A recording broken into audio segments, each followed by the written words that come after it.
myself. Oh no, give me that sound. Oh, I gotta go like Cobain. 8 years to the grave, gone insane. My blood got propane. How you gon' go and throw my name with shame? Already cross-faded, making it to the disco. I hate it, and you know how this goes. You framed it, picture painted in my room. This that real life shit, not on Zoom. Got the scene in it. Make sure you subscribe to JerCrispy. What's up, y'all? It shows the most, does the most. JerCrispy, welcome back to another video.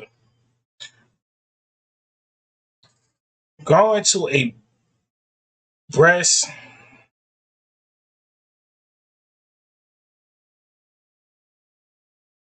anyways, going to a breast conference as a kid. This is by 10 the Timeless Tim. Bro, it been a hot little minute since we listened to this nigga, bro. Watch this nigga. Watch the video, learn and express and put your input to it. He don't be shopping like that no more. I don't know. It's like your favorite people that make animation, they don't drop like that. So I don't know. That's it.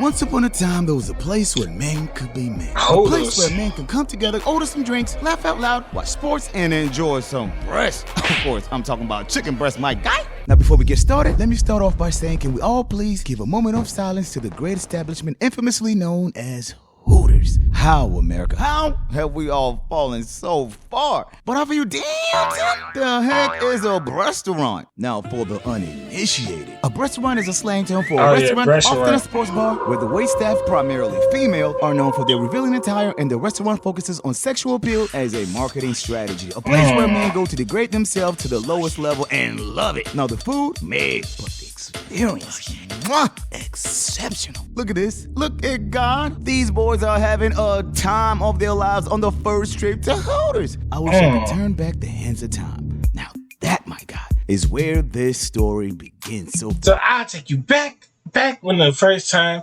I go into a breast restaurant as a kid.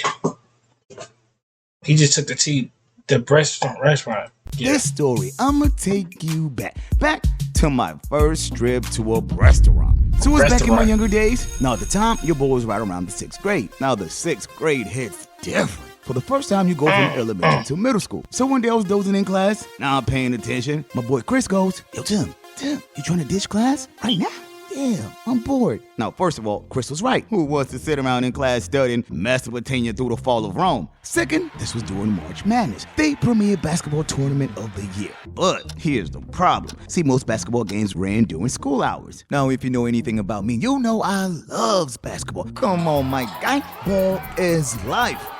So getting an opportunity to skip school and watch basketball at the same time is a match made in heaven. Okay, cool. So I'm thinking, I'm gonna skip school just this one time and never do it again. So right after class, Chris and I meet up and come up with a plan. First, we'll hide in the bathroom. Then wait until the bell rings, check to make sure no one was watching, and as soon as the hallway clears, we outside. Easy, right? What could go wrong? So onward, and it's finally game time. So Chris and I got to the bathroom, locked the doors, waited a few minutes. Okay, Tim, this is it. No turning back. A few more moments go by, and finally the bell rings. So we make our move, we exit the bathroom, look down the hallway, the left was clear, look towards the right, and damn, we see a security guard coming towards our direction. Oh, So we hid back in the bathroom, locked the doors, and stood on top of the toilet. And so we started to wait, and the footsteps got closer and closer and closer. Ain't no way.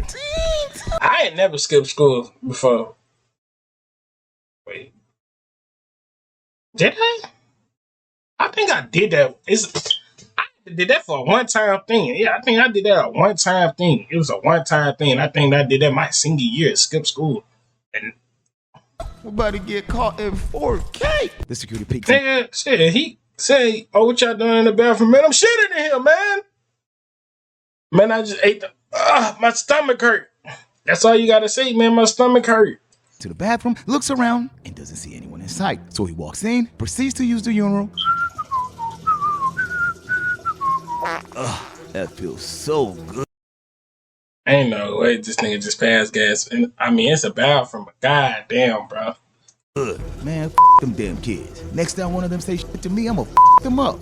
Dang, homie's having a bad day at work. Then he finishes, washes his hands, and exits the facility. Oh, thank God. So we wait a few more minutes, spin back down the hallway, look around, and the coast coast was clear. Then we ran out the back door, exited the building, and now we're home free. But problem number 2. See, we spent the whole time planning on ditching school, but no effort in what to do after skipping. So I That's go, true. what are we gonna do now? I don't know. I thought you knew. What? So what do? I can't go home. First of all, I'm not supposed to let anyone in the crib without permission. And my homie Chris, this fool's parents wouldn't even allow him to have his own keys. So That's no crazy. other option. We start walking. And walking and walking. And after a few miles, from the corner of my eye, I see a police car riding towards our direction. Oh, Chris, is that the police? Now remember, we're just 2 little kids out in the middle of a school day looking mad suspicious. So right before the police take a notice of us, we hop under the bush, hit ourselves, and waited for the cops to pass by. Now all we could do is hope to God the cops didn't see us. So a few seconds go by. I peek out, and I don't see or hear a thing.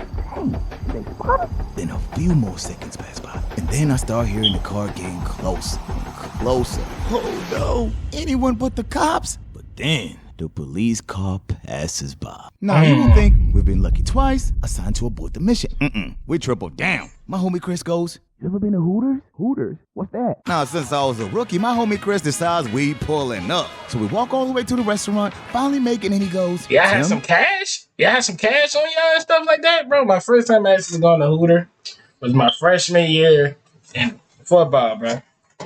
Freshman year of football in high school.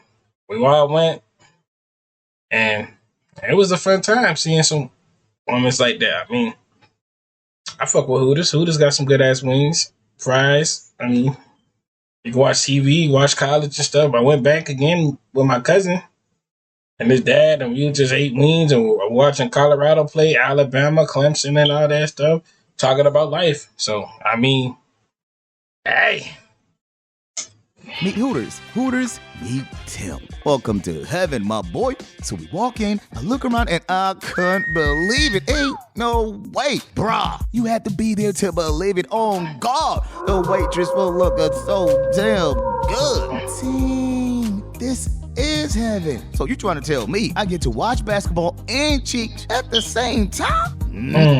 So we sat at the table and started watching the games. So I'm chilling, everyone's having a good time, the game is lit, short is looking good. I'm never leaving this place for nobody. But then I suddenly feel a tap on my shoulder. But I'm locked in, right? I'm not here to converse. But once again, I feel another tap on my shoulder. So I look up and oh my God, it's the boogeyman himself. Dang. Holy shit.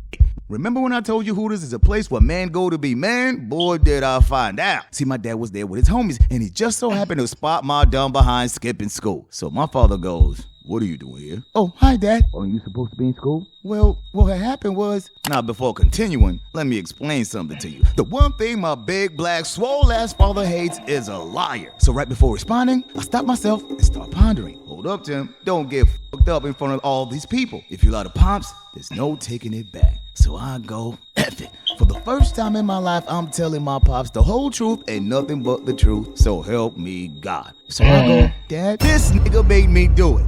Ha! I skipped school. You did what? And from the look of my Pops, I could see mans was tight. The audacity of me to skip school and pull up to Hooters. So with rage fuming out his body, I go, hold up, Dad. What are you doing here? Bruh, I've never seen my dad so shook and my... Okay, that's a clapback. That's a nice good clapback to shock your dad. So, I mean, if you don't tell me that I skipped school and you don't tell me now you at Hooters, then we both even, 50-50. We'll never tell this to the day of our graves. So let's get it. Alive, this man goes, well, this is about you. But then it hit me. Wait a minute. I know damn well Pops isn't skipping work to watch basketball with his homies at Hooters. Ain't this a bit?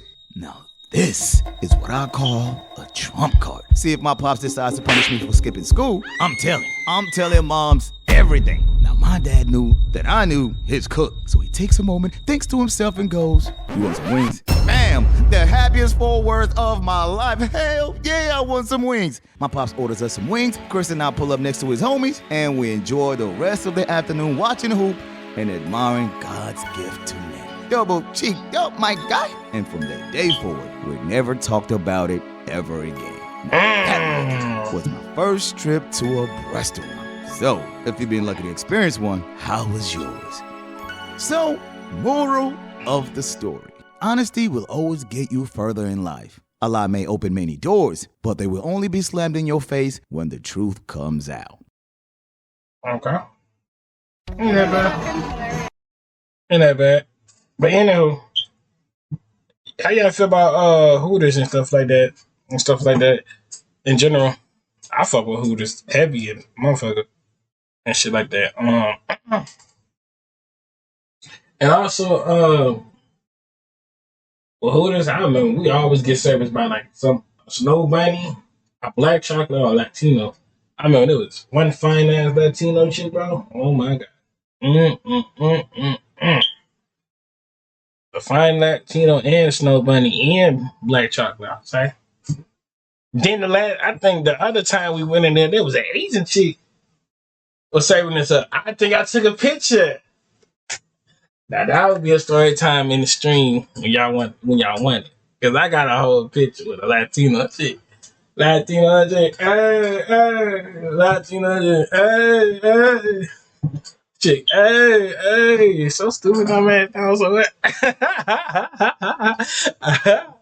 All right, y'all, we on the road to 300 and I'm out.